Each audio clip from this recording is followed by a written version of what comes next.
बाबा साहब की मूर्ति पर अगर मोदी जैसे लोग माला चढ़ा रहे हैं तो वो सिर्फ दिखावा कर रहे हैं, वो ढोंग कर रहे हैं। वो जब बाहर विदेश में जाते हैं तो भगवान बुद्ध की मूर्ति हाथ में लेके कहते हैं कि मैं बुद्ध के देश से आया हूँ, और यहाँ पे मंदिरों में जो है ना घंटा बजवा रहे हैं और ये वो राम की बात करते हैं, यहाँ पे वो राम की बात करते हैं। धोखा दे रहे हैं, वो धोखा दे रहे हैं, सरासर धोखा दे रहे हैं। और क्या कर रहे हैं? सभी जो पार्टियां हैं, राजनीतिक दल है, बाबा साहब को कंधे पर ले रही है आजकल।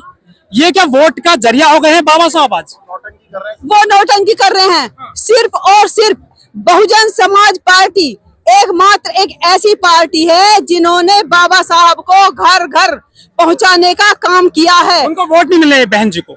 बसपा जीरो हो गई आज की डेट में। बसपा फिर से हीरो बनेगी, बसपा फिर से हीरो बनेगी। देखो ये तो समय परिवर्तन है, ये तो समय हिंदू राष्ट्र है, राम राज्य की बात करिए आप। अब राम राज की वोट नहीं, नहीं नहीं नहीं, हम वैज्ञानिक, हम बुद्ध की बात करेंगे। बुद्ध शांति का बुद्ध क्या छिन गया है? बुद्ध गया में देखिए ना महाविहार।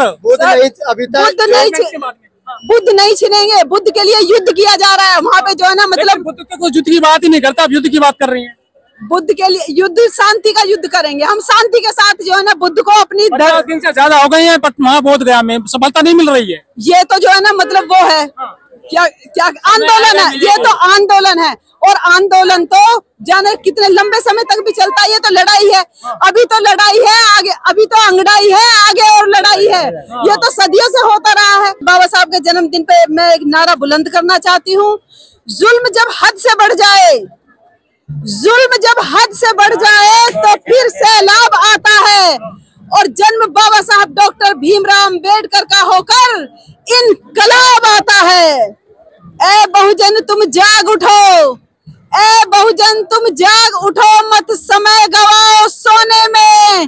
जय भीम का नारा गुंजा दो भारत के कोने में। तो बाबा साहब को तो सभी याद कर रहे हैं अब तो।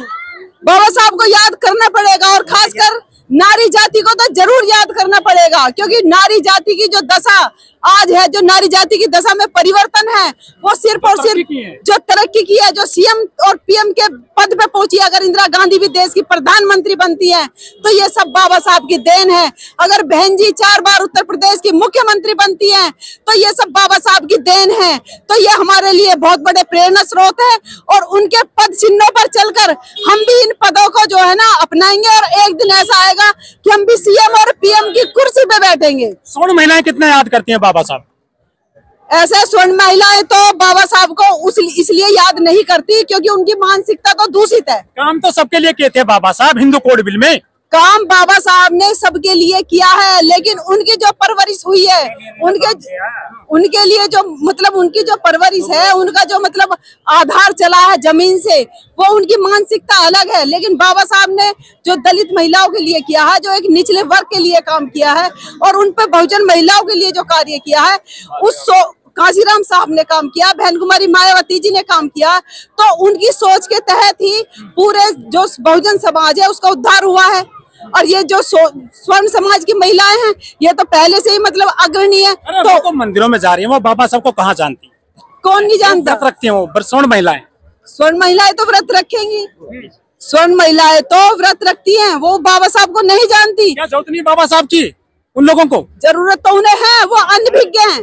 हालांकि उनकी भी पहले दुर्दशा थी, ऐसा नहीं है, क्योंकि आज जितनी भी आजादी मिली है ये सब बाबा साहब की देन है, लेकिन उनको अभी इसके बारे में पता नहीं है, इसलिए वो मंदिरों में, और ये मोदी तो जो है ना आडंबर मचा रहे हैं। कथाओं में जाती है महिलाएं, कथाओं में जाती है, उनको जाने दो, उनको अंधविश्वास में जाने दो। लेकिन हम जो है वैज्ञानिक आधार वाले हैं, हम बहुजन समाज के जो है ना नायक है, और हम बाबा साहब ने जो हमें मार्ग दिया है हम उस पे चलेंगे।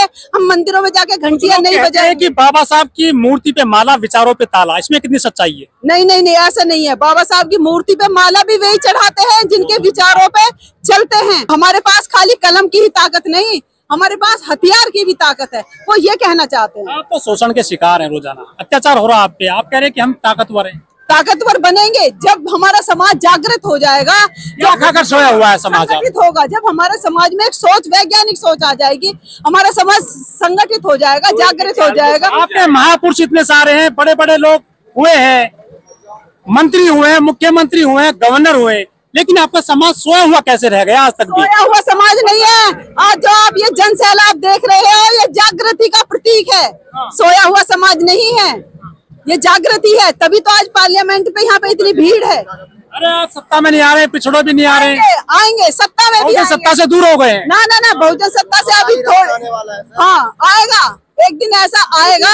रामजी सुमन पर हमला हो गया है आगरा में, ऐसा है, उन पर हमला हुआ है। वो जो है ना, उनकी करनी और कथनी का जो अंतर। दलित कार्ड खेल रहे हैं अखिलेश यादव, देखो आपका छिन गया है वोट बैंक बसपा वालों को। दलित कार्ड तो खैर वो खेल रहे हैं, दलित कार्ड वो खेल रहे हैं, लेकिन जिस दिन बहुजन समाज जागृत हो जाएगा ना, वो दलित कार्ड तो सारे खेल रहे हैं, लेकिन जिस दिन बहुजन समाज जागृत हो जाएगा, वो अपनी शक्ति को पहचान लेगा, तो दोबारा सत्ता में आ जाएगा, दोबारा सत्ता में आ जाएगा। वो शक्तियाँ बहुत मजबूत हो गई है, दूसरी वाली शक्तियाँ बेशक शक्तियां मजबूत हो जाएं, लेकिन हम कम से कम एक चिड़िया का वो तो काम कर सकते हैं जो अपनी चोंच में भर के उस जंगल की आग को बुझाने का काम करती है। क्या कभी सत्ता में आएंगे बहुजन लोग? आएंगे, जरूर आएंगे।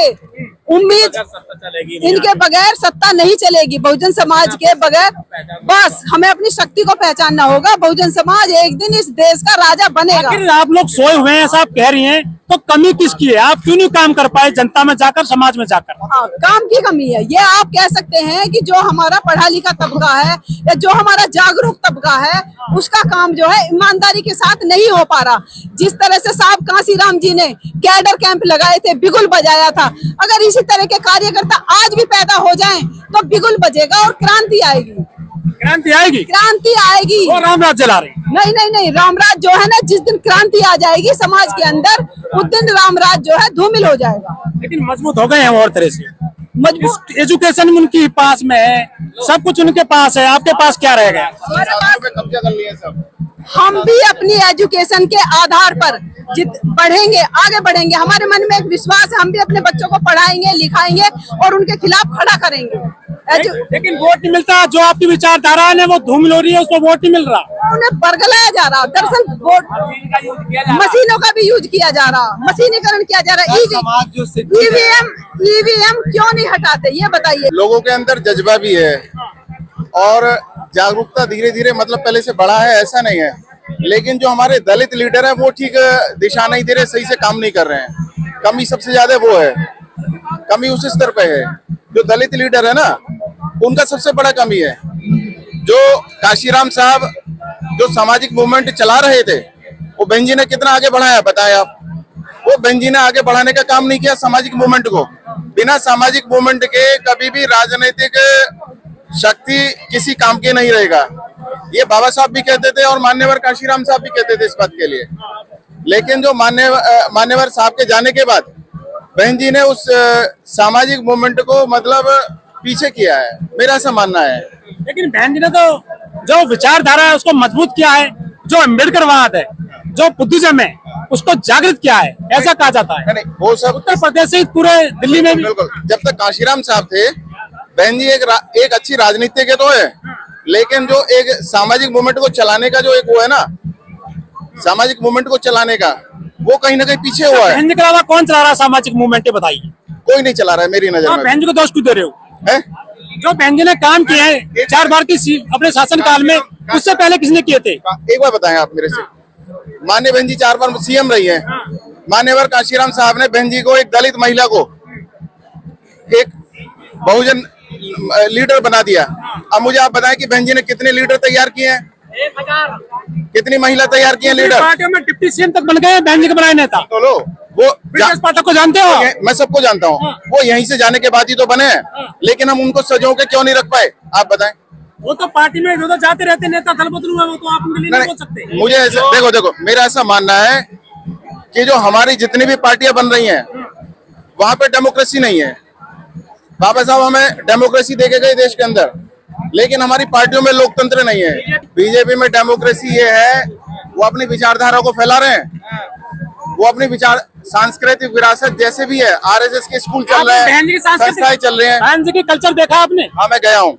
उत्तर प्रदेश में नोएडा से शुरू करिए, लखनऊ तक जाइए आप। हाँ। आप खुद का देखो, देख पाओगे। वहाँ पर अम्बेडकर देख पाओगे। पहले किसी ने ऐसा क्या हो तो मुझे बता दीजिए। नहीं, मैं उसको डिनाई नहीं कर रहा हूँ, लेकिन बहन जी को मैं उस बात को कर रहा हूँ, जो सामाजिक मूवमेंट है, जो आज आदमी कहाँ खड़ा है बताइए? जब बहन ये वोट डिवाइड क्यों हो रहा है, आप बताइए। 70 साल में कितने आप दलित प्रेरणा केंद्र बने थे बताइए। नहीं, एक बात बताएं, आप तक देश में मान्यवर काशीराम साहब जिस चीज को लेके चले, कहीं ना कहीं कमियां तो रही हैं, डिक्लाइन हुआ है ना, कहीं ना कहीं कमियां तो रही हैं। सबको सांसद मंत्री बनना है, बताओ किसको बनाना। तो गलत चीज है ना, वो गलत चीज है ना। मैं मेरठ से बिलोंग करता हूँ, आज कितनी सीट बची? दलित नेताओं की भी बहुत गलतियां हैं। मैं केवल बहन जी का दोष नहीं दे रहा हूँ, लेकिन बहन जी ने जिनको नेता बनाया वो क्या कर रहे हैं बताइए, क्या उनकी जिम्मेदारी नहीं है? मेरठ में एक भी दलित नेता का नाम बताओ जो मूवमेंट को आगे लेके चलाओ। पार्टी कमजोर हुई इस तरह से। दूसरी बात, जब तक बुद्धिजीवी वर्ग नहीं आएगा सही से, मूवमेंट को चलाने वाला वही मध्यम वर्ग होता है, बुद्धिजीवी वर्ग होता है। मैं सही बता रहा हूँ। एक बात और बताएं, जब तक सांस्कृतिक विरासत, हम ये कह रहे बाबा, देश में दो विचारधारा चल रही है, मनुवाद बनाम अम्बेडकरवाद। बाबा साहब ये कहते थे, इतिहास दर्शन में मैंने पढ़ा है कि भारत का संविधान क्या है। भारत का संविधान आर्यों और अनार्यों के बीच का संघर्ष है, बाबा साहब कह रहे हैं इस बात के लिए। तो जब वो संघर्ष, सुनो 2012 से बहन जी लगातार चुनाव हार रही हैं। दलितों का वोट बैंक डाइवर्ट हुआ है, बिल्कुल। समाजवादी में, कांग्रेस में, भाजपा में, बिल्कुल। बहन जी 0 कर दिया, आप लोगों ने वोट नहीं दिया। आप क्या सफलता, क्या मिली सफलता? आप मुझे एक बात बताएं, जब 2012 में हम सत्ता में, सुनो आपको अधिकार मिले? नहीं, मैं बता रहा हूँ इस बात के दौरान मैं बता रहा हूँ, जब 2007 से 12 तक हमारे पास सत्ता रही हमारे पास, लेकिन बहन जी ने 120 बड़े लीडर जो मंत्री थे, उनके विधायक थे, 2012 तक आ जाते उनको निकालने का काम किया। 84 विधायक और मंत्री समाजवादी पार्टी में जाके जीत गए। एक कांग्रेस 120 जीते नहीं, जीते पूर्व सांसद बीजेपी में, आप उसके लिए क्यों नहीं बोलते हो? 15 साल से लगातार कांग्रेस हो रही है दिल्ली में। देखो, एक बात बताएं, एक बात और बताएं, हमारे उद्देश्य अलग है, बीजेपी के उद्देश्य अलग है, हमारे उद्देश्य अलग है, कांग्रेस के अलग है। हम उनसे कंपैरिजन करने लगे तो हमारी गलती होगा। हम जिन व्यवस्थाओं से निकले हैं, हमें उन पर गौर करना चाहिए। उनकी सांस्कृतिक विरासतें जिस व्यवस्था से बढ़ रही हैं, उनके चिंतन मनन शिविर चल रहे हैं। 12 साल में आप क्यों कोई दूसरी मारती खड़ा क्यों नहीं कर पाए? कोई दूसरा सीएम क्यों नहीं बना पाए? देखिए, 12 साल में 1.5 साल बहन जी चुनाव लगातार आ रही हैं। कोई नेता आपने पैदा किया? नहीं, एक बात वोट से मैं बता रहा हूँ आपसे, अभी जल्दी से कोई ऐसे 0 है आज की डेट में, अभी कोई जल्दी से पैदा भी नहीं होगा। सही बात तो ये है, अभी जल्दी से नहीं होगा। कारण एक है कि उसमें इसलिए पैदा नहीं होगा क्योंकि सब लोग अभी हाथी को जानते हैं।